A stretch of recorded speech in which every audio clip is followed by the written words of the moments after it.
चीन लोकंकर पसंद आमिर खान सिनेमा आउ गुपचुप चीन रो सांबादिक हिंदी रे कहिले आसंतु जानिबा एहार सर्विसेस खबर विषय रे। प्रधानमंत्री नरेंद्र मोदी वर्तमान एससीओ शिखर सम्मेलन पई चीन ग्रस्तर अछंती।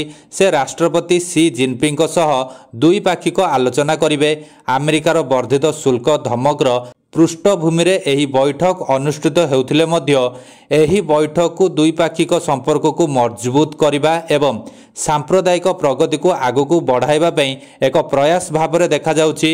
एनडीटीवी रिपोर्टर गौरी द्विवेदी जड़े चीन सांबादिकांक सह कथा होइचंदी, जहांकर हिंदी नाम अंजलि। अंजलि चीन सरकारी गणमाध्यमर हिंदी विभाग रे अछंती। 7 वर्ष परे प्रधानमंत्री मोदींकर चीन ग्रस्त एवं परवर्ती परिवेश लोकंक सहित संपर्क उपरे कौन प्रभाव पकाइबो ताहा से कहिचंती। से गुपचुप रु आरंभ करी बॉलीवुड फिल्म पर्यंत तथा भारतीय संस्कृति संपर्क रे कहिचंती। भारतीय रिपोर्टर प्रश्न करिसंती, एससीओ शिखर सम्मेलन एवं प्रधानमंत्री मोदी गस्त को आपण किपरि देखंती।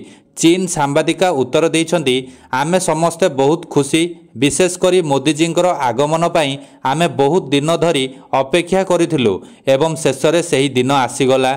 एहा आम पाई एक बड़ संकेत जे चीन भारत संपर्क रे उन्नति हेबाकू जाउछि।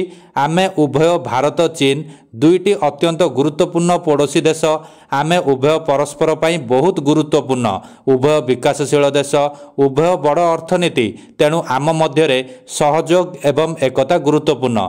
अन्य एक प्रश्न भारतीय सांबादिका करथिले, एठाकार लोकंक मध्य भारतीय संस्कृति केते लोकप्रिय। चीन सांबादिका यार उत्तर रे कहिसंती, केवल मु नुहे, चीन रो अनेक लोक भारतीय संस्कृति प्रति आकर्षित। आजिकाली चीन रे बॉलीवुड चलचित्र बहुत लोकप्रिय। आमे समस्ते भारतीय संस्कृति को बहुत पसंद करू। भारतीय सांबादिका अन्य एक प्रश्न करथिले, एठारे चीन लोकंकर प्रिय बॉलीवुड अभिनेता किए।